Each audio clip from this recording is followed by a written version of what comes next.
All right, everybody, welcome back to On Cycle. As always, I am your host, Michael. I'm Robbie. All right, and we're here to get into San Antonio. Okay, it's Sunday after the San Antonio show. Yep. We wanted to do a recap because we had such a great response from all of you people out there who just found us. Lots of great comments, appreciating our feedback and everything else. We figured, hey, why Lots not? of cool discussion in the comments, right? A lot of really great Loved discussion. reading through those. Yeah, for those of you out there who just found us, who commented recently on the last episode, please do that again. We love hearing that stuff. We appreciate it so much. It's so cool seeing all these people that we don't know like commenting on us and absolutely and interacting with us too. Yeah, exactly, making it feel a bit like a conversation, you know? Yep, because that's what we really want. Yeah, we really want that conversation concept so that we can, reach out to you people, because we're really interested to hear. One of the things I really did love from one of our listeners out there was this was the first podcast they had seen that was Hornline centric. Yeah. I thought that was really cool, and I didn't think about it. I was like, yeah, you know what? All the other podcasts and online conversations about drum corps are really kind of drum specific. A lot of them, So much drum specific stuff. which nothing wrong with that. But you're right. There's really nothing out Exactly, there. yeah. For you, the listener. I mean, in any given drum corps, you're gonna have like twice as many hornline people as battery people. Yeah. So there's a whole bunch of hornline people out there that aren't getting their focus. They're hungry and they're thirsty, and they want us to tell them what's going on. Yeah, they need a water break. Exactly. In the form of the On Cycle podcast. That's correct. Yes, 100%. So the other thing we'll talk about too is, if you might notice, is that for any of you new listeners out there, Robbie and I are a little crispy because we're a little crispy from the day from this past weekend. And again, there's a reason for that. Yeah, for those of you who don't know, we are still current marching members with the DCI all age group, and so that's a little bit of reason why too. This is probably a day behind. And probably will be for any of the other recaps that we do following the season, because we're in the middle of our personal season too, doing all the things that we do and getting ready for Indy. Yeah. So while all the world-class corps were in San Antonio doing their regional event, we were in Hempfield at the Hempfield High School in Landisville, also performing a drum corps show. Yep. Right. So we were busy doing that. And for some of you out there who are just finding out about the DCI all age and want to get to know what's going on, you liked our podcast so far, and we have to talk about. There are many people on our drum corps, the all age drum corps, that have a very similar thought and opinion and have great shows to show. So if you're coming out to Indy, maybe come up a couple hours early to the show and come check out the all age activity. Or if you're just watching at home on Flow, it's on there, man. It's free. It's on there, right? Just if you throw got it Flow. on. Yeah, just throw it on. Check it out. Right, exactly. So that's our little pitch for the beginning before we get into scores and everything. Figured from we'd San do Antonio. that since we got so many new people. Yeah. It's great. And again, we are very humbled by the volume of people that were out there listening and doing that. It was a pretty exciting week for me, and I know for Robbie, just kind of watching more and more activity go through the page. So we appreciate you all. If you see fit, make sure you share it with your friends. Get out there, like, subscribe, keep pressing those buttons. So let's get into it. Without further ado, one of the things I'm really excited to talk about, I think we're just going to go over top 12.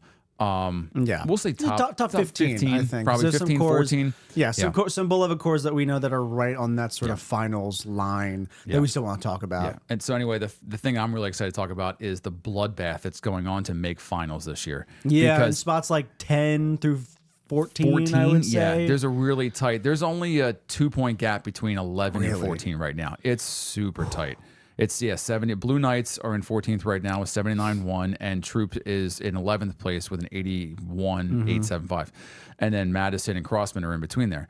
I got a chance to watch all 4 of those shows over the last week, and then at San Antonio's show too.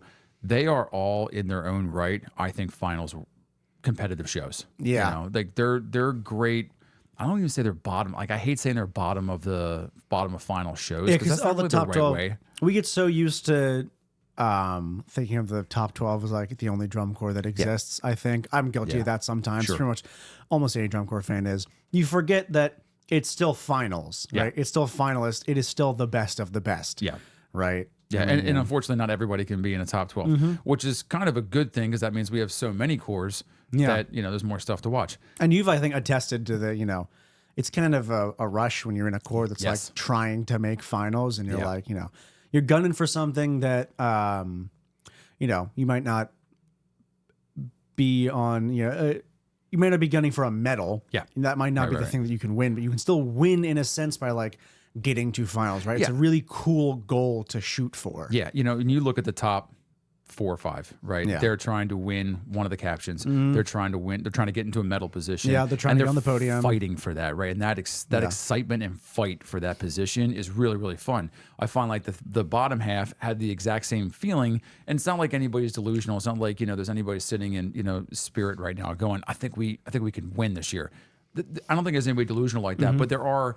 If you're with a good staff and you're in a good core like that, that's going, let's do the best that we can and put out the best product, and let's make finals. Let's be the 10th place horn line versus the 14th place horn line or whatever it is. Let's each section try to move up in their own personal captions and do the best that they can, and that in itself is really, really a very exciting atmosphere for anybody who's marched at anything like that.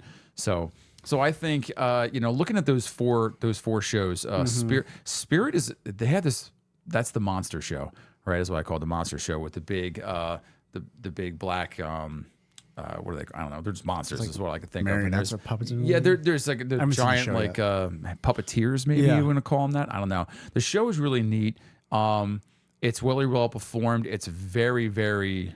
It's just interesting. I think it's one of the few cores in the bottom section that I find is very unique in itself, and it's very interesting. It's very like a la Mandarins from like 4 or 5 years ago when they were finally just like getting dark into stuff a little bit. It's a little bit dark and kind of like creepy and like all this really neat stuff. And there's a lot of really great staging and a lot of good use. There's props everywhere. There's so many props on the field. Yeah. I feel kind of bad for them a little bit because I know how much of a pain in the butt it is to carry props all over the place. We know that firsthand. But the show is really cool, right? It's really neat. It looks like the members are having a really good time with it. It looks really fun. And I said it's right. I think it's right where it needs to be right now. I don't. It's always hard because I hate to send it. I hate personally going on here and be like, well, that's not a good enough show to do whatever because it makes it sound like I don't appreciate what they're doing. You don't want to undercut the effort that is being put in on all sides. But make a production happen. But that's what we're talking about is who's going to make finals really. And I don't think Spirit has it to make finals this year. Yeah, the design is good. They ended up pretty squarely. They might climb to 15th or something. I think they're pretty 14th right now, right? Spirit isn't got at least in San Antonio. I'm sorry, they're in 16th. Yeah. And so they're pretty far down there. Pacific Crest looks great this year. Pac Crest keeps doing interesting shows that I like. Yeah. I wouldn't be surprised if in the next couple of years we see them as one of the cores that starts to climb a few spots. Yeah, kind of like what Academy was a couple of years ago, and even Mandarins, 5 to 7 years. Up until 17, I think. Yeah, they were not even in finals. Yeah. So there's a lot of really great movement going on there. Blue Knights, your alumni over there. Really, have you get a chance? Did you watch their show this year? Right? I haven't seen it yet. Right. I've seen the uniforms and they look good. The uniforms are good. They're really, really energetic. There's a lot of cores this year. We talked about just a little bit that feel very much like a drum corps show again. There's not as many props and there's not as many like section type things. Like there's all these little like drum corps kind of evolved probably in the last 4 or 5 years into these like mini pods of performance. Right, we've gotten away from big drill moments and a lot of unison effort that's going on the field. And I feel like Blue Knights has a really nice organization of that right now. A big unison effort that's going on the field. That's cool. It's really, really neat. They get rings they throw all over the place. There's a Sonic the Hedgehog moment at the end of the show, which is kind of cool. It's I know you haven't seen it yet, so you have no idea what that means. Like one guard member hits another guard member and they spill a bunch of rings everywhere. Exactly. There's blue stuff everywhere. Yeah, kind of actually. Like they come up on the front sideline, they grab these rings, and then they do their final note and they throw them in the air. A bunch. They look like Sonic rings. Yeah. And then as soon as they hit the ground in the back, you hear the Sonic like ding ding ding ding ding ding ding thing in the background. That's so funny. It's really, really cool. I was like, that's a really neat effect. I appreciate it just from a watcher and audience member perspective. It's like, that's a lot of fun. Yeah. So good on you, Blue Knights, for keeping along and making it entertaining. They're really close, and I think that they have the ability. It's got to get cleaner. It's kind of dirty right now. Like you said, it's those sort of 4 spots or so, like bottom of finals, top of semifinals, right? It's always so variable. Yeah, and it can always switch up depending on what changes are made, who figures out sort of how to clean in the right ways in these crucial last couple of weeks of tour.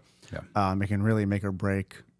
You know, whether or not someone's going to make it to finals night. Right. And what gets hosed out and what gets added in. Yeah. Right. You know, we spent the weekend doing that, you know, this weekend moving things around. Cutting some stuff down, adding stuff, tweaking stuff. Because, you know, you get to the point in the season. And I think DCI, like world-class course on tour, probably have a little more of it than this. But, you know, we're to the point where, you know, if something's not working, you start to make that weighing judgment call where you're like, how worth it is it to try and clean this and make it better versus just changing it, either hosing it down or, you know, cutting a few people off of it or just cutting the part, right? Because you just got to make that realistic kind of call with the time that you've got left. We have 3 weekends left, and that's it. I mean, and they're all show weekends. Kids, and they're all show weekends. We're doing a show each one of those days, and these kids have 3 weeks left to kind of polish and refine something in there. So, but I would say probably the last like 2-ish weeks. So like approaching like East and then finals is when you start to be like, that's it. How much time do we really have to clean? Right. Not much anymore. Especially clean something that's not working versus something that just needs a little extra tweak. And you know, it's funny we talk about being a horn line player too, and like there's parts of this year where you're going, all right, man, we're walking down the line. If you can't play it, you ain't playing it. You know, and you start getting cut out of sections of shows just to clean things up a little bit here and there. Which I'm sure, like, you know, every corps goes through it. I was going to say, it's a pretty common practice. Absolutely. In DCI. You know, you do the best you can, and you know, if you can't hack whatever that is, or maybe you're at a point in the show where you're just exhausted because your responsibilities are more difficult than somebody else's, then you just got to go, okay, well, I'm bailing out of this section because I can't play it anymore. And heck, just this weekend, they were like, this part's a little loud. We need to be quieter. I was like, I can just not play. Almost as a joke. And then our tech was like, don't play. I was like, cool. Done. Yeah. Recovery breaths. Guys, that sounds way better. And we're like, oh, cool. Robbie's not playing. That sounds better. So anyway, Knights looks good. Crossmen, I personally, I can't see Crossmen making finals. Really? Yeah. Their show is... It's a very fun show. It's really cool. I really like it. There's too many lulls in the show, like design wise. Yes, correct. Yeah, it's not a performer tough to fix. It's not a performer thing. Like the first performers are they're doing well. They're clearly having fun with it. Yes, they look like they're having a good time. The jazzy feature, it's almost like it starts very, very, very slow and then picks up a little bit, and then it's like I don't know, it's like rolling downhill, and you're like, oh, okay, this is moving, and all of a sudden it hits a big boulder or rock, and it's like comes to an immediate halt and has to like pick back up again.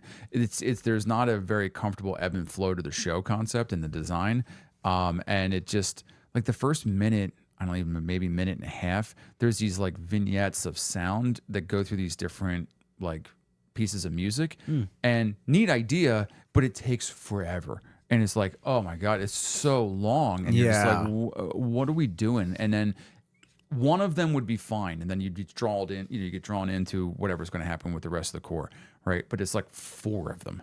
And they're all equally very long and just like, they just drag on. It's very rough to, like, it's almost like you can't get into the show to begin with. And then that's your first initial impression, and then you're just like, ugh, you're struggling to kind of keep up. And then there's a couple of spots in the show, really cool symbol feature that's been going around on Crossmen symbols. Dude, it's really, really neat. And I think it's just one of those things that social media caught and captured, caught it on flow, and they put it out there. Super cool. Good job, Crossmen symbols. You know, one of the very few corps that still have symbol players.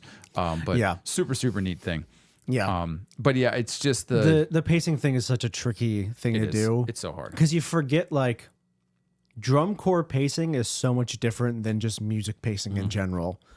Absolutely. I think anyone who's tried to arrange even a semi-long piece of music for drum corps has found that, because you're like, each of these movements has got to basically be 3 to maybe 5 minutes long. Right. As a full movement. Right. You know, and you can, in the sort of greater music world, you can have longer pieces that sort of just stretch on and whatnot. But in the drum corps world, it's like you got to get your show out in 10 minutes, basically. And keep engaged. And there's multiple pieces of music. So, you know, even with long pieces of music, you still have to, again, keep engaged and do all that stuff. So it's very easy to, if anything, you know, takes too much of its time to develop. It can lose you so quickly, which is what, you know, really, really good corps that still do sort of atmospheric, like emotion building, you know, set piece sort of design. They're really good at that, at doing that, and like just knowing just the right amount of time to like feel like it's building towards something while not, wasting the precious few minutes that you get on the field. Exactly. And I think for both the Knights and for Crossmen, that's the biggest issue that I have with their shows. It's obviously not the performance. The performers are doing great. It's the pacing and just the general flow of the show. It's very hard to watch. So, which is why it's really weird because Madison is only a tenth of a point ahead of them. Which also, can we say it's not finals, but right. But very exciting. I watched that Madison's in the top 12 again. Super I want to mention that right off the bat. Everybody is excited that Madison is back in the top 12. And I got to tell you, this show is the best show I've seen out of Madison in a long time. Yeah. It is so good. It's very fun. Yeah. I mean, we were literally just talking, I think, just in the predictions episode or something previous, I mentioned Madison Scouts keeps having more entertaining shows than a lot of the top 12 cores. And now finally feels like that's paying off, It feels like an old school drum corps show with enough of the new stuff that it feels very engaging. There's a lot of that this year. There's a lot of it, exactly. And guess what? It's really effective. Who knew that when you march and play at the same time, it's actually effective and a cool thing to do? Maybe a little bit in there. Wow, crazy how drum corps and that. I don't know. I don't want to be curmudgeon-y and old guy about it, but listen, it worked for 70 years because it's awesome. Yeah. It's not a bad thing. And not that I don't mind the new age stuff. The new stuff's cool. Right. But a balance. Yeah. There has to be a balance. This is really old man yells at cloud, both of us. But how cool is it when you get to see all that new stuff and then immediately go into a big marching section? Yes. Right. And then, they go into some more cool new drill staging stuff and then a bunch more marching. Right. I think one of the things that we talked about just overall watching Broken Arrow and now a bunch of San Antonio shows was it feels like this clear shift in the activity where everyone last year was we need to move and play more. Yeah. We need to move, we're not moving and playing enough. I don't know if you saw some guy on Facebook, I think, or maybe on Reddit or something, tracked how long each corps moved and played. Yeah, yeah. And it was 2 to 4 minutes. Yeah, it's something really low last year. Right. I would bet it feels this way, at least. This is not empirical, but I would bet that number is way higher on average this year. Absolutely. Way more corps are marching and playing. Yep. And it's great. It's all the design, I feel overwhelmingly this year is so much more effective than last I totally 2 years. Agree. Yeah. Yeah. Well, I would talk more about that. I have stuff to say about that when we get to SCV. Yeah. Yeah. But still the same thing as we move into 12 and currently 11, Madison and Troopers absolutely believe they deserve to be in finals this year.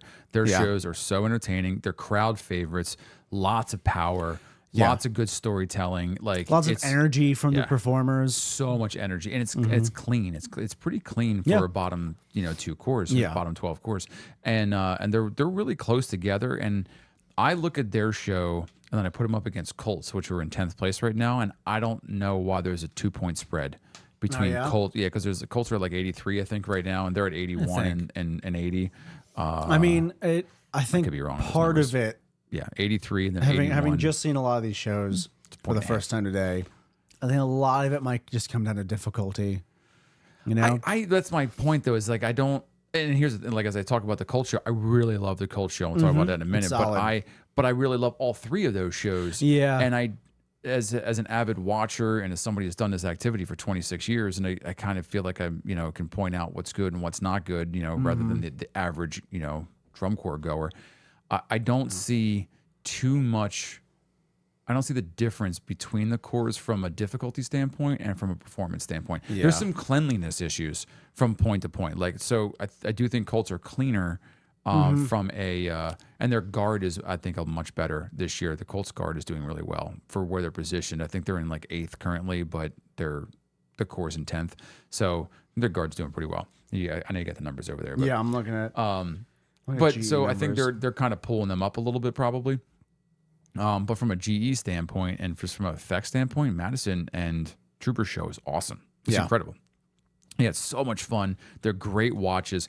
In years past, I've never cared. I should say it's never cared, but I could give or take watching 12 through 8. Okay. The last 2 years, probably 3 years now, watching the bottom cores has been more exciting than watching the upper hand cores anymore for me. They're so much more engaging now. I think part of that is this is a sad reason, but we keep losing cores in the top 12, either temporarily or permanently. And I feel like it just shakes up enough that like you take notice of the bottom cores, and then the bottom cores, I think, take notice of like, ooh, extra spot in finals this year. Let's really like gun for it. Maybe, but I don't think anything. I don't think any core goes out there any year and goes, "I'm going to design a show that's a sub 12 show." Yeah. You know what I mean? And also, but when you get, if you're losing the only cores that we've lost recently, there's a couple like in a vessel. I think just kind of defaulted this week. But like we talk about the cadets. That means that we're looking at the 12th place core right now would have been a 13th place score last year, and that's a very entertaining show. Madison's show is very entertaining right now. I would never have considered going and like, no, I shouldn't say like considered it, but like, I don't expect to be as entertained from a 13th place show as from a first place show, in right? general. Because I mean that's why they're in first place. They're more entertaining and they're more difficult. effective. It's more effective, right? So all those things are there, but I don't agree with that statement now without I'm even saying it, because the 13, 14, 15. Are all entertaining to me this year. I watched each one of them, and they're good shows. Yeah, they're really, really good shows. Really good performers and really great musicians. I think it also helps that a lot of them are previous, shoe-in finalist cores. That's true. It's very true. But now, see, it's like, oh, well, I know Blue Knights, and I've seen their shows a bunch. I know Crossmen, I've seen their shows a bunch. Right. I think there's a lot of factors that make it easier to take notice of like those 13 through 18 sort of spots, especially. That's true. But I think that's a good thing. Yeah, no, I totally agree. The more cores that we have eyes on, as we said earlier, top 12 is not all of drum corps. Yeah, I'm going to finals and I'm paying $165, $180 a ticket. Like, I want to be entertained the entire time I'm there. Yeah. I want to be sad that I can't even go to the Suvi stands because every show I want to see. Yeah. So I do think like Troop show is awesome. If you have not seen Trooper show out there, if you're watching this right now, it's such a neat show. Yeah. Some unfortunate for San Antonio specifically, some miking and amplification issues. I think just some soloist mics cutting out. Yeah, the soloist mics. There's a pod of 4 soloists towards the end. Yeah, just the guitar gone. soloist. Yeah, so which unfortunate, but also a thing that hopefully is going to be fixed. Yeah. And we hopefully will not deal with the Crown 2017 final situation. Yeah. That's I could complain all day about amplification. I don't mind amplification at all. In fact, I like it when it's done correctly, and correctly can be a frame of mind, or an opinion based thing. But when they just don't work, it's such an extra bummer when it fails because it throws everything off. Even as a performer, because you're used to hearing. You're not supposed to hear those things, but you hear them. You're used to hearing it. Yeah, it's there. In previous years, if you have unmiked soloists, right, you don't have any amplification. If something gets messed up, it's because a performer messed it up, right? It's like, so you whiffed a note on a solo, or, a trio didn't quite line up, or there was a tear or something. I feel like it sucks extra now because you see the soloist still going for it, and you're like, they're not doing anything wrong.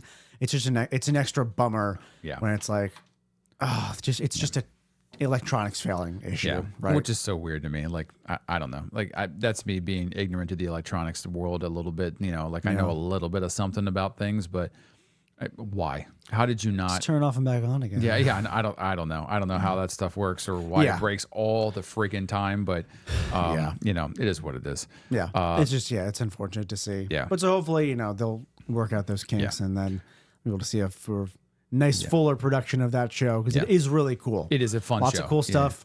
Good some very storyline. cool, effective drill moves and story. Yeah, very like I will another say storyline this, show. Like I'm a Troopers guy myself, so like I'm going to tell you, so like, hey, whoever designed that fight scene at the end with the devil, come on, guys. Yeah, kick it up a notch. Let's do something. It's not. And I'll tell you, the only reason why I say this, I haven't noticed it yet until the San Antonio show when they were like fixated on it, and I was like, oh, that is something that needs to be a little rewrite. Needs to have a little more energy. Yeah, there's just something. All I'm saying is, my high school did a production, a sci-fi production of Macbeth, and they had a pretty good fight scene in it. So I feel like Troopers can pull it turn off. it up a little bit, yeah. Put that one back in the shop and tweak it a little bit. You've got a lot of great performers. Like make use of it. Yeah, that Devil's out there doing great the entire show. Like get him doing something. Let him chew the scenery a little bit. Yeah, it's a little death scene. Yeah, it's a little Spoilers. wonky. Yeah, exactly. So anyway, it'd be cool if on semis night they had a version of the show where the devil wins. Oh, that would be really neat, man. A whole different ending then too. Yeah. Well, Troop, that's your idea. If you're trying to change that ending to jump spots, the devil wins now. Ooh. Which would be great as a lead-in for next year's show because they have continuous shows that go. Then this is the second year because last year's show was the Sun show, and then this is a continuation of that storyline. So maybe the devil wins and they go into like the Stand kind of Stand Stephen King show next year. Yeah, it's an 8-hour-long show. Everyone's like, why does this need to be this long? Yeah, I don't know. So anyway, moving on, we'll get into the next really 3 groupings, right? Which is Cavaliers, Colts, and Troopers. Blue Stars, Cavaliers, and Colts. My bad. Yeah. 94-9, 94-6, and 93-3. So they're all real close in there. And Blue Stars has a great show. It's not. And we have we've talked to, if you haven't seen some of our other episodes, we had a current Blue Stars member on. We saw him a few times. They're like, there he is. Who's marching with Blue Stars this year. And their show it's very a la Blue Stars. It's very 8 through 10 place. Like it's well performed. It's good. It has a very linear concept to it that you can follow. Blue Star show when they were in like early 2010s or late 2000s or something. It's there, and you're like, okay, I get it. And you can follow along. You can do all those things, but there's just something missing from it. There's a little something design wise missing. Yeah, exactly. It feels like I said while I was watching, I'm like the performer, like as we always say, the performers are great and like they're moving great, and they're playing really powerfully. Their horn line sounds awesome. Yeah. But something about the overall design of it makes it feel like it's a very good high school band show. That's what I said. Totally agree. Yeah. And like, as I specified, not any comment on the performers. It's just, it's something about the design of it, the way the field is laid out and how the uniforms look, I think. Yeah, like, everything about it does. It feels it feels bando in a way. Yeah, and not. I hate saying bando because it's always like a derogatory term. It's not. It's just it's like a version of something. Yeah, it's not. I'm like it's something I would expect to see as like of top tier like U.S. band score. Perform. Yeah, exactly, and which is incredibly good. Exactly, it's really good, and a lot of the drill moments and like I said, the performers are really cool. A lot of the individual moments in it are really like impactful. I mean, there's a reason they're in eighth place, they're in eighth place right now. Yeah, because they're performing the hell out of it. It's super solid, and a lot of the musical selection pieces are really cool. The soundscape, it sounds mature. Yeah, right. That sounds like a top 12 DCI core. It's a lot of just like the visual makeup of the field. I think. Why do they have the trombone soloist peeking out of the storm on Jupiter? Yeah, it's so weird. That's the part that makes it feel very high school band. I know. It's like why is that? And he's not even like in there. You tell is like uncomfortable to stand through the hole because it's on an arc. It is. It's very, very strange. This is where I think my crazy predictions are going to come in. Yeah, I think Colts move up to 8th place. They jump 2 spots from where they currently are now. Oh, you think they jump Cavies and Stars? And Stars. I think their show is more demanding. Their drill is really, really good. Colts is, we didn't talk about Colts much, but they got a hard show, as you were saying, right? And I pay attention to that this time, and they're moving. Yeah, they're cruising, and I said this in the predictions episode that we did, is that Blue Stars, but in general, but Colts the Colts the last 2 years, they have been very drill heavy centric and very movement centric, and they weren't quite. I don't think that they had the members or the teaching in the last 2 years. I think they made their shows too hard from what they were capable of doing. And then that's why I said in the predictions episode, if they can get their members to perform it and they can do it right, which I think they figured out this year. Their members look so much better. And the concept, the black and white, if you haven't seen their show, they have a dual tone uniform. It's really cool. It is really neat what they do with a lot of their visual package, from just moving across the field opposite directions and turning and all this other stuff too. The horns look snappy. They look really, really well done. Like everything is moving very fluid. You could tell there's a very clean understanding of what the members' responsibilities are from the staff, and go, okay, we understand what we're supposed to do here, and they're doing it very well. Yeah, they're really utilizing the uniforms in a cool way. Yes, yeah. Like so, whenever this is, I'm going to jump into an explanation a little bit because I realize we have a lot of hornline people, but I don't know how much guard and drumline people know about marching stuff. But, you keep your upper body facing the audience the whole time, basically. So whenever you have to move side to side, you engage in a thing called a slide where you turn your feet. And what the cool, bisected uniforms allows is that depending on you're doing a left slide or a right slide, it will completely change the entire color palette of the uniform, right? Yep. I'm sure we have all seen shows where the front and the back of the uniform are two different colors. There's like 5 corps doing that this year in Top 12 alone. Yeah. And, so when you flip facing one direction, it creates a little color palette. Like Colts, took it the other direction where they're like, well, we're just going to split the uniform in half. Down the center. Boom, so that you can face forward the whole time, but depending on what the drill move is doing, you can have like, these color flashes just like happen while the sound is still coming out. Yeah. And it really, does, really neat. This is so nitpicky. This is a design thing, but there are a few moments where it almost feels like they like almost forgot to consider that, and it adds a little dirt in there. Right. But when it works, it works, and it's on. Yeah, it does. That probably looks. It feels to me like 4 or 5 minutes of the show were directly designed with that color idea, and then everything else was like, well, we have to get them from those 4 or 5 points. Yeah, it makes so it we're just really gonna do something to get them there, and then it's a really hard thing to figure out design. I can only imagine.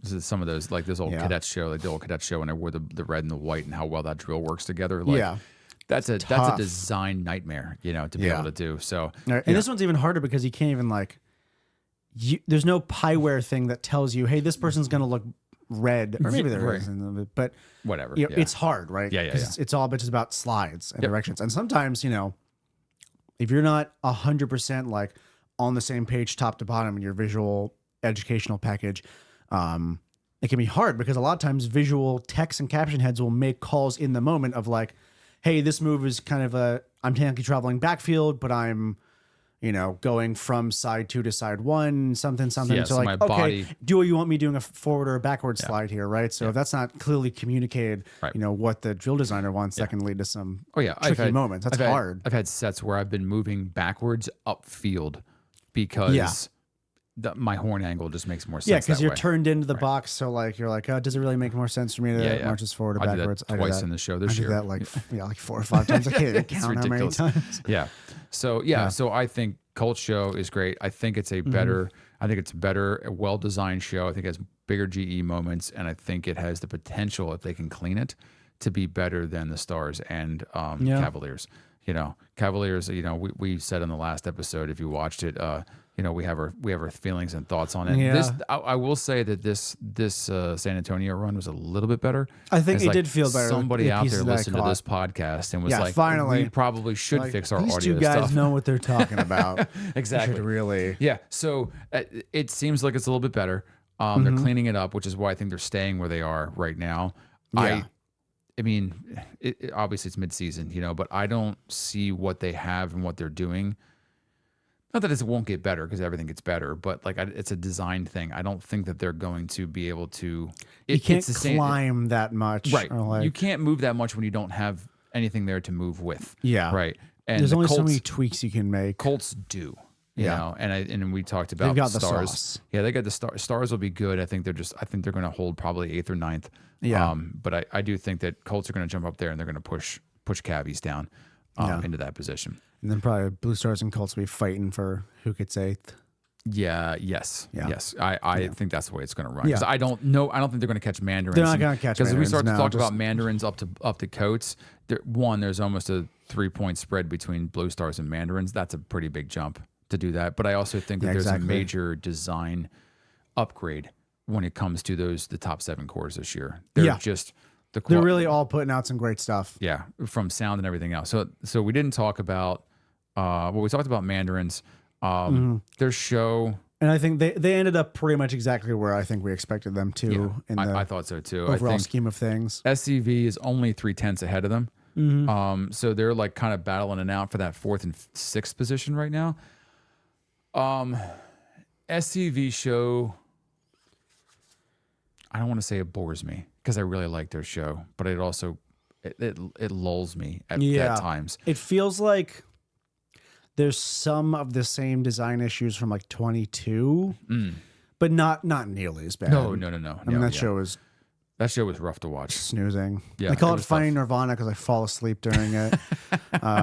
This show is definitely a major upgrade from that. They're moving. They have so much more energy in like the writing and the performance compared to that show. Oh, I know what I wanted to say about that show. Oh, yeah. Is that it's very, very refreshing for me to watch them have big horn line moments without gratuitous amounts of body. I mean, they're coming in. Not SCV this year? SCV this year. Yeah. They're coming into big holds or big, moments for the brass. And it's just like, they're there and then maybe do like one hip change and then that's it. Yeah. And then maybe like a ripple that And goes it through works. that thing. Yeah. And it's not, you're not turning your body 17 different times trying to play stabs and, like all this other crazy stuff that people do. And when it's done, it can be done effectively, but also I don't think it needs to be there to be effective. It feels like, I feel like we use movies as an analogy a lot, but it's like, editing and cuts are effective. That doesn't mean during a dramatic moment you have to cut more and more and more and more and more and more. Exactly. Every time. Yes. It's like just let a moment breathe a little bit, right? Yep. Sometimes the brass playing is what, sells a moment. Yeah. Yep. Just let it sort of happen. I think Paul said it today or practice. He says stillness is an effect in itself. It is. Being still. Look at Blue Coats. Yeah. Right. Yeah. Lots of like just still moments. Right. Just very Blue Devils still Blue Devils has a lot of like just stay still for a second. Yeah. Right? And this has been my argument about the Blue Devils for the last 10 years is that, we're watching everybody else and they're getting pounded on for not doing this or doing that, and the Blue Devils are doing the exact opposite but getting rewarded for it. I'm like, well, which one is it going to be? They're doing it effectively. They have performance quality. Performance quality, whatever.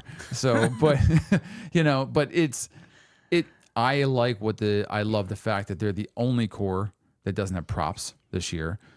Minus Boston, if you don't want to consider Boston not having props, but they have 8 million hula hoops. I think it kind of, Boston is some kind of in between. Yeah, I agree. Right. But I want to see more corps try that. Because you watch some old shows from like the mid 2010s, like when I like to before props took over. Yeah, but it was also when we were starting to move more towards like more and more body, and there was still lots of drill, body and sort of the start of staging moments. I might just harken back to this a lot because it was when I started getting involved in drum corps, but I do think it was a really strong time and a really cool time for drum corps development. And there were so many corps that just didn't have props on the field. There's no props. Yep. And you watch them, it is just as effective. Yeah. They're just as exciting. A drum corps show today. You just have to learn how to actually do it. And hopefully now that more corps are starting to figure out that drill is still effective, they'll kind of also be like, do we need a million props? Right? Well, we have to start asking the question not like, do we want props or do we not? I hope more corps start asking the question of what is going to be most effective for the show. Yeah. Well, and here's the thing too, there's so many parts of the prop conversation, right? We talk about cost and we talk about all this other stuff too. Again, from a current marching member, right, who has to deal with freaking props all the time. It's a nightmare. It's a time suck. It's an energy suck. It's everything. It just takes out your day. Time for the members to move them around, but also for the design process. We talk about we have a limited amount of time. World-class corps have a little more limited, but you'd be surprised, especially with the size and scope of productions. You go on tour and you're like, oh, we have so much time. You'd be surprised how much the time runs out. Right? Yeah, you can't just run 12 hours a day every single day. Like there's got to be time off. There's got to be rest. There's got to be recovery. There's all these things that have to go into that too, right? So it's not just endless amounts of time, obviously. So I am really happy to see that there are 2 corps in the top 7 right now that are basically no props. Yeah, little to no props. So any other corps can look at that and go, okay, we don't have to have a billion props. We don't need to spend $200,000, $300,000 a year building props and then moving them across the country just so we could win, right? Because you don't need that. Yeah. And I would maybe even put blue coats into that I was gonna conversation. say, they have It's a very minimal, simple props, Yep. which I really like. Super effective. Especially because blue coats have been some of the biggest offenders of Yes. props everywhere. Props everywhere. ridiculous 10,000 10-foot stages. Yeah, and just covering the entire floor and they do carpets. they have done a really good job of it in past years, right? yeah. I think Jagged Line was maybe a little overkill, but even that was cool, right? It was a cool moment. 18 Jagged Line and Sessions 44. They're both the same for me because there's big, huge yellow chairs, gigantic that props, were there, yeah. and then there were chairs going on top of those chairs. Chairs on chairs on chairs. Yeah, Yeah. so many chairs. And I always felt wondered like how they got those those up there. props were more gratuitous than the Jagged Line. Yeah. Because at least it didn't go anywhere. It just sat there and you just ran around it. It was just But it was one prop and it was so big. was so awesome. I love that show. Yeah. And but then you see anyway. them all do their moves on top of it, and you see the whole thing shake, and you're like, Yeah. how safe is this? They had railings. It's fine. Oh, yeah. Yeah. It's just, DCI got to have railings. Which brings us, so that's Santa Clara. Yeah, which I'm glad I finally got to see. Yeah. I don't know how to feel about the colors. It is tough. It's so Yeah. much. I is. love a good deep color palette. Yeah. But like the blue and red with the green of the field, it's like so saturated. Yeah. I think I said we were watching, like, it feels like I'm all the watching like primary Pokemon colors. or something. Yeah. I don't know. It's so much. It's almost too much. I don't know. Yeah. I agree. It is harsh. I think with the part where I have the hardest part with it is the brilliant red on the drums against the blue uniforms that they're wearing. Yeah, the drums especially is like They just so get contrasting. Lost. The drums get lost in the member, and it's really, really. It's just like I feel like I have to squint to kind of see what's going on, and I think it kind of takes away a little bit from the just the general feel of the show. And again, I like the show. It's a cool show. There's lots of cool moments in it. Yeah, it's like the opposite. It's like oppositely entertaining for me from all the other shows. I think like I'm enjoying it because there's no props, because it really is just true marching members who are performing. Yeah, and they're playing. Every picture Yeah. on the field is being made by the members. Yes, Right? exactly. Which is a What cool you're thing about seeing- shows without props. Yes. So I've been really enjoying the show from that perspective. Musically, it's pretty good, but it like I says, it has it's And like a little bit. sound good. It's got like its lull moments where I'm like, I don't understand why we're going from this particular song to that particular song. Like, it's a pacing thing for me, right? It just doesn't make any sense. So I think that they stay in 7th. I don't think that I don't think anybody comes up to them because I don't think Mandarins. I don't know. Mandarins might. What's the spread It's on 0.3. 0.3. That is doable. Well, I mean, Mandarins are in 7th right now. I said Santa Clara stays in 7th. Oh, yeah. So that's what I meant. Like, I think they're they come they're gonna down. be battling out for those. I don't think either of them jumps out up or down from No, there. no. They're not. They're definitely not. Spread's It's too 6 much, It's 6 and and 7. They're going to trade back and And they forth. don't. Neither of them touch the top 5. Yeah. But they're also, I think, marketably cleaner and better performed and better designed than the 8 and below. Yeah. Oh, absolutely, 100%. I think that gap is going to stay there. That like 2.5, 3 They're point gonna be gap. fighting each other. It's one of those classical matchups. Which is fun. It's two cool, California yeah. corps going at it. Trying to figure it out. Yeah. Sacramento. Yeah. Yeah, they're from California. And then I think this year is probably the absolute fan favorite of the year, besides Blue Coats, is the Phantom Show. It's so good. It's so good. We talked a lot about it in the last episode. Yeah. We watched we rewatched a few we watched a few of the cores that we didn't get to talk about, so we could talk about them today. And then we were going through the San Antonio recap, and we were like, can't hurt. Can't hurt if we watched a little bit of Phantom. Yeah. So here's the question for the audience. Did you notice at the end with the big metal squares, the mellophones were up on there, just hammering notes and standing on top of them? Everybody, it was like a love or hate it kind of moment for everybody. Well, they got the mellophones down a little bit. I feel like they turned the mics down just slightly. It did sound much more balanced. Yeah, just tonight. slightly. I appreciated that. And they part. put those metal or squares up on like spinny platforms or whatever it is. Yeah, the little like triangle like rotating. What do you holders. guys think about those things? Because it's kind of neat.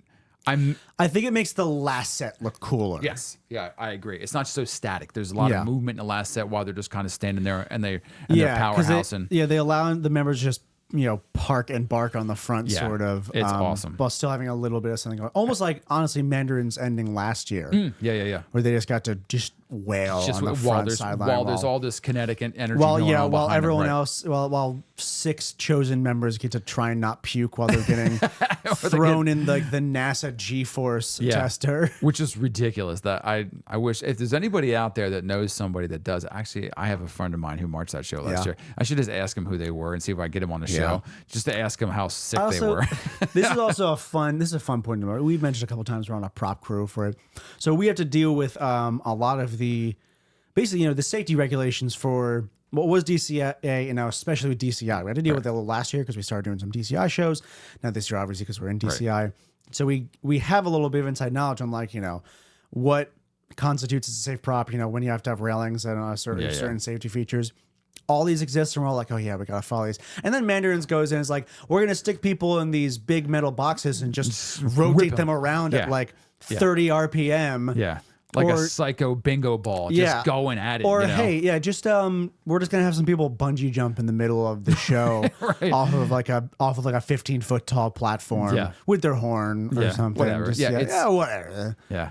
Somebody's got to be watching and going, yeah, that's okay. Yeah, that's why he's got railings. Yeah, all right. Here's hand railing. I know, it's wild. They truly, it feels like every year they keep pushing. Yeah. Not this year as much, but they keep pushing the bounds of what is. We don't technically follow OSHA, You're right. So it's to a point. It's to a point, So what point can we push the bounds of this? So besides that question, the real question is does Phantom jump Crown? Yeah, because what was the? It's a 0.3 spread. 0.3 spread. I think they between do. them. And I think they do. I think their show is I would not be surprised if they million do. times more entertaining. Yeah, I think Crown, obviously, I think is cleaner. Yeah, but I will say the brass. When you listen to the brass book, Crown's brass book is Crown's brass book. It's always insane, and there's a million notes, and it's difficult, and it's performed extremely well. Phantom has a million notes this year, and it is performed pretty well. Yeah. I feel like they have they have a better opportunity to gain more points by cleaning. Exactly what I was going to say. Yep. Because I think we can probably all agree Phantom has a far more effectively designed show. And even if we're just isolating the brass, a far more effectively designed brass book. Oh, yeah. 100%. Carolina Crown is cleaner right now. Right. That just means that Phantom right now in these last 3 weeks has a lot more room to grow with a much better book. Yep. Right. Always content. Exactly. When you've got that, when you've got that sort of situation, it means that Crown is, I think, at a higher risk of plateauing. Yes. Correct. Right. Whereas Phantom, I think, has a lot of room to grow. I think it's very possible. I think Phantom might. I think they go up to 4th place. Yeah, I really do. I think Crown's going to get bumped down. I think, and I said this before too. Their show reminds me of Beast. They were 5th place score that year. Yeah, I think I think they were 4th place. That year. Were they 4th place that year? I think they were 4th, but it was. That was what 18. Because we had it was SCV and then Devils, Blue Coats. I'm pretty sure Crown, and then were they 4th place that year? I think who came after that? Boston. Yes. Yes. I don't know. I just looked this up as we were trying to figure out. Whoever's out there, throw it in the comments so we know, so we're not trying to rack our brains. Remember, it's Sunday, it's late. We did just have about 7 hours of rehearsal outside, a very grueling, brutal post-show day rehearsal. Yeah. So, because show days are like 14, 15 hours long with driving and everything else is so hard. So, I think so. But anyways, I think there's a chance. That I just think, the design of Crown. They've had some gold colors. I'd be curious to see if there's a chance, they might make some design tweaks that sort of. Well, they could have put the Crown in still. As far as I know, the Crown's not there. I didn't rewatch the ending could definitely. Oh yeah, there's a possibility that could be way better. They're but they're really, really close. I mean, they're what 3/10 away from Phantom. Yeah, and I think Phantom's show right now just needs to get a little bit cleaner. There's a bunch of brass sections in there that are a little muddy still. Like that Phantom's winning in music analysis. Yeah, which I think that they should be. Yeah. Oh my god. I think their drum line. I think their drum line is winning too. I'm looking. I think they are. I mean, Crown is in 6th. I'm looking at right now at the scores. I was just thinking, Phantom probably isn't going to beat Crown in comp, but they might be them to achieve it. Right now, Phantom beat them in comp last night. Right there, it is 9.1 versus a 9.0. Yeah. It's there's a lot going on in there. It's with it is a dense brass book. Yeah, there's a pretty heavy solo section. Like Phantom had a lot of solo stuff last year, or like small pod stuff last year. This year they have it, but there's a lot of stuff going on in the background that wasn't like that last year. I mean, I think that the best example is like Fly or Die, that second to last movement with the trombone and baritone soloist. Obviously, really putting the spotlight on those two really solid, incredible players. Incredible soloists. But like the horn line throughout that is also playing some pretty dense technical passages. Yes. Right? They're not just sitting back and letting the soloist get all the attention. Yeah, exactly. Right? Yeah, there's some good stuff going on. Yeah, I think it's a very obviously very well the equilibrium section, that second movement. It's crazy, amazing. I love it. so it's those two. I think Phantom jumps up. I think they end up in fourth. I think distinct possibility. I think they end up in fourth at the next regional in Atlanta. I bet you they jump in Atlanta. They might. I bet this is my prediction. I think they're going to jump in Atlanta. They're going to move up into fourth. Crown will add the Crown. Then at Allentown, Crown will jump them again. They'll go back into fifth place, and they'll be fourth. And then at finals, it'll switch again. And then Phantom adds a crown set, and like we can do it too. Yeah. Oh, crown set. That's all we need to do to jump us. Okay. No, and then Phantom at the end when they're on the sideline, they all go down and kick the leg out, and everyone goes ah. Yeah, that's gonna come in. Yeah, at some point. That's a Phantom move and a half. So, they've already got the old kick step into third position. Yep. In there. Love those. I love it every time. The classic stuff is great. I know. And so then we're back up in the top three. Yeah. A lot of people, the online world, it was really kind of back and forth between Boston and Blue Devils, because they tied at Broken Arrow, and then Devils is what, like 0.025? 0.025 difference. So again, and what did I say in my last podcast? Some wackadoo judge is going to come out of nowhere. Go find the one judge in that analysis. Somebody put their, I think it was their brass or their percussion. I can't remember which one it was. They won brass. Yeah. But also I don't think that's undeserved. There was one guy though, that everybody else had like brass analysis. They had them in third, except for one dude who had him in first. And I was like, there he is. There's the wackadoo judge. First coming in brass out of nowhere. Content. That's interesting. Yeah, exactly. First in brass, but they were third at Broken Arrow, and they were and the other judges had him in third, right? So all of a sudden we have one dude who comes out of nowhere, is like just wants to get it in with the freaking Blue Devils and reward them for just being the Blue Devils, because you're the only person that sees that right now. Yeah, and. And again, it's not like these cores are bad, so I don't want to say that they're not performing them well, but it's when you have a universal, idea of what's going on, and then all of a sudden one guy comes out and just is three positions off from that, like that's a little too much. But that caused the Blue Devils to go into second place and not be tied and or be in third, which is where I think they deserve to be right now. Yeah, I really do. I guess I know you just I know. I'm like guys. I don't think one guy wields that much power. Look at, but it does. I mean, that's exactly what ended up happening. It was a tenth of a point. What did they lose by? 0.025. Oh yeah, but the subcaption scores are weighted. I try to figure out the math. It's super weird. It's very weird and frustrating. It's a nickel. It's a quarter. Yeah. It's nothing. Enough. So. But that's always my worry with the Blue Devils, is that there's going to be somebody that comes out and just gives them way too much credit comparatively to what they've been getting, right? Because everybody, I don't want to harp on judges. Judges have a really hard job of trying to figure out where their opinions fall and all that stuff. But I also do think it's the judge's responsibility to take a look at what's been going on, because it's almost impossible to take a look at something one time and go, I don't know. I feel like that would just lead to slotting in the issue that you have an issue with. The Blue Devils have been doing great all year, so I'll just give them. That's always my problem, is because, I do think that as time goes on, more judges, you have the opportunity to look at what other judges are doing, but you also have the opportunity to listen and hear, right? And go, let me look at the show or listen to the show before I come to adjudicate, right? Let me see really what the brass book is. Because when it comes to content, I always go, how on earth? I feel like I'm a pretty fairly proficient musical person. How on earth are you watching a show for 10 minutes? Not just a show for 10 minutes, but you're adjudicating 12 cores. And you're sitting down and you're going for 120 hours of watching music and hearing books being performed and go, here's 1 through 10.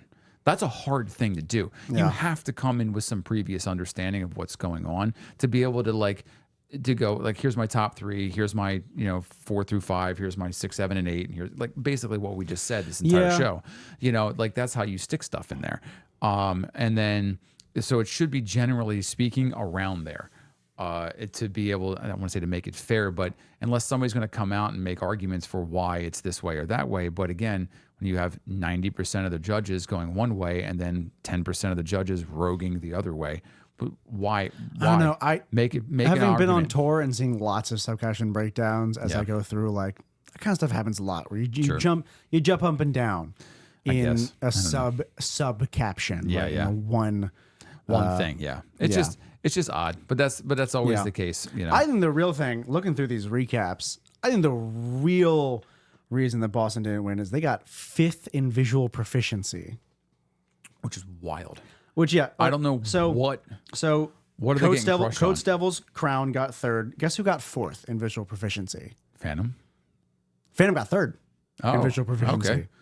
Who got 4th? Yeah. Mandarins? Yeah.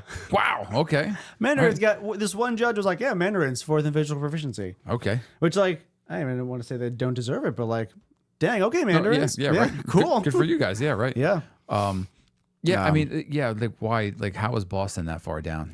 I know. I'm like, I don't. That doesn't make any sense. Again, I think Mandarins has a great. Yeah, their guard's fantastic, and they seem like they're moving really, really well. Moving very well. They're performing very well. Yeah. Very cleanly. Right. I guess there was maybe a little more dirt at points. I was going to say maybe it's because they're looking at the amount of movement. I think I said that in the last thing. I don't think that they move a lot. So maybe it's a proficiency thing. Maybe it's a content mixed with a proficiency thing. I also do just. I don't know.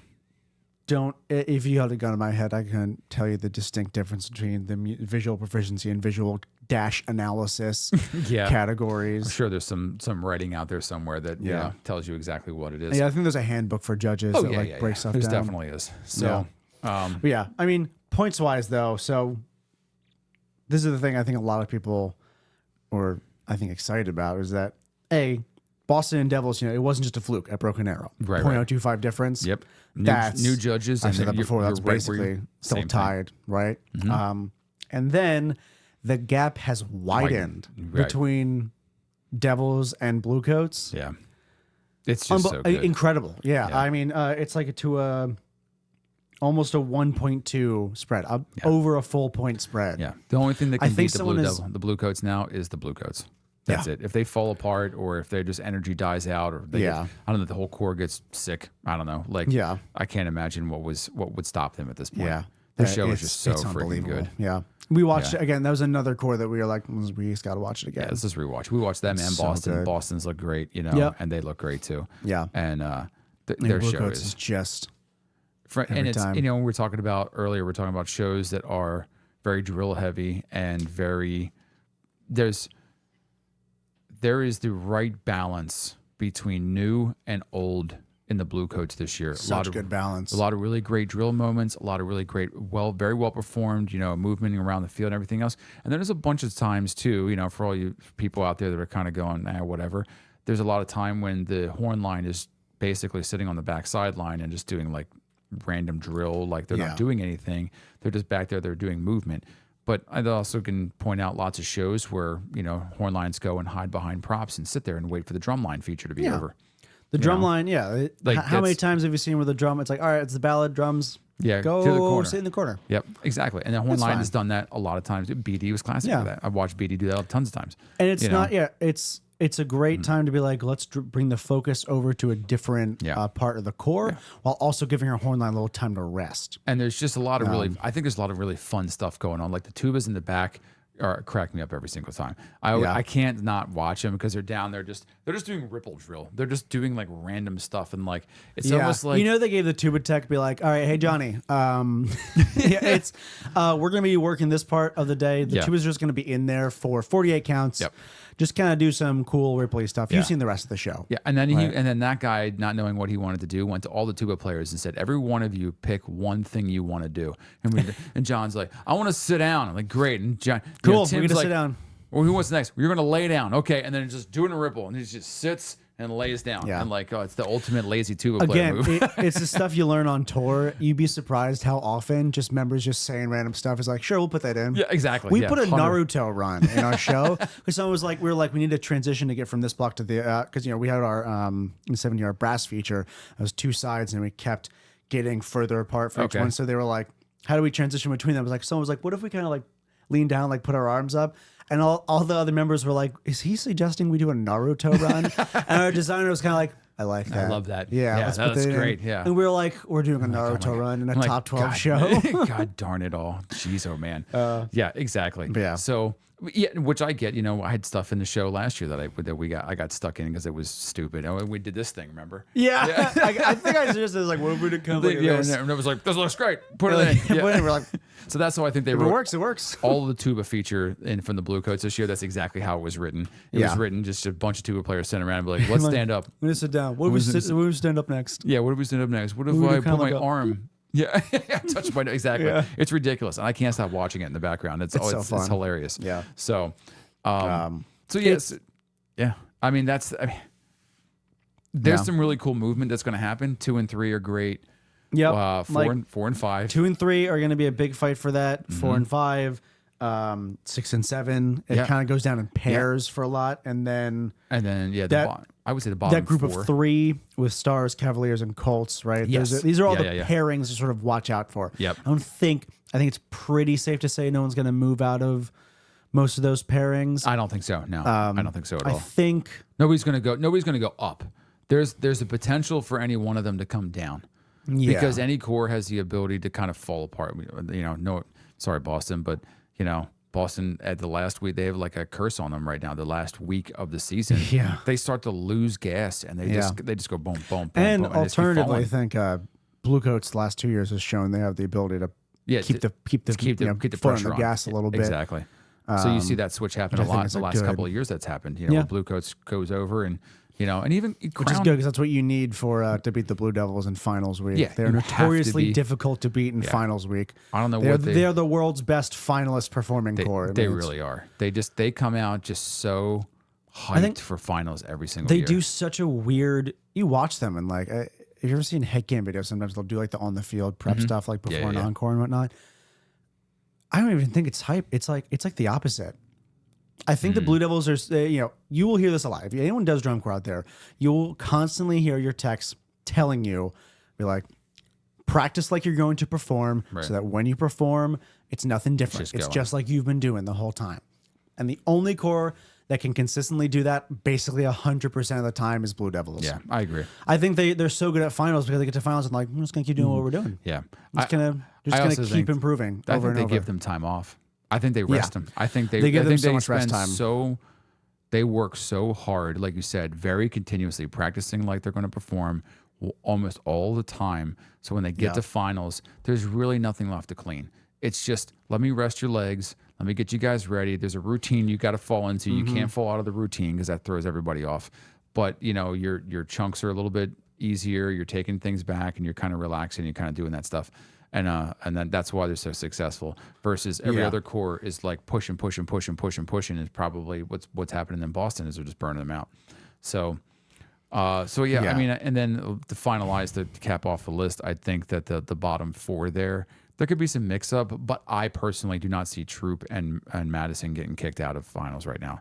I don't think Crossmen or Knights have enough in their show to be able to push out those 2 shows because those 2 shows are just so engaging. They're really good. They're just GE heavy. They're so GE heavy and so good. Which is what we talk about this. Like design really makes or breaks. Yeah. It's the design for me. It's not the members. It's not how it's being performed. It's just the general package that's there. Yeah, because I think all 4 of those cores are probably performing at a similar level, a similar amount of energy. Yeah, agree with that. But it's just so the more effective show is just going to win. It's going to be really hard pressed.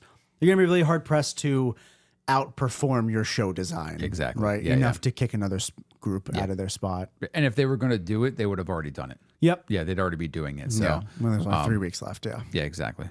So I think that wraps up our nice list. Thanks. Thank you all for watching us on this Sunday that we're all burnt out and try to stay up and watch some more shows. Yeah. For context, we've had an idea of a post rehearsal show.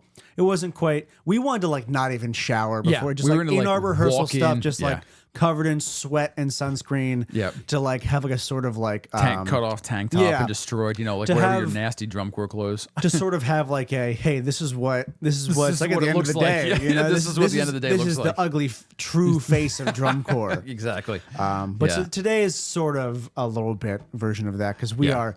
It was a rough one. Yeah, I am burnt out. Today was it. We worked hard today. And we really got pushed. It's that time of year for all those of you out there to know DCI all age or the old DCA. We were used to having 3 weeks left in this, or 3 additional extra weeks. Yeah. So we're pushing pretty hard right now because we're not used to not having this much time left. So cleaning and pushing hard and building stamina. And this is kind of the time of year that you would build stamina in the cores, and it's not there anymore. So we're trying to get the best thing that we can. So when we go out to finals this year and let people see us for the first time in Indy, that good first impression. You're not disappointed. Yeah. So for all our all-cycle fans out there, you better be watching on Flow and give us a holla and let us know how well we did. Yep. And for all those people and any new people that get drawn in by this, right? We want to get just as many comments as the last time, right? Anyone sharing your opinion. Yeah.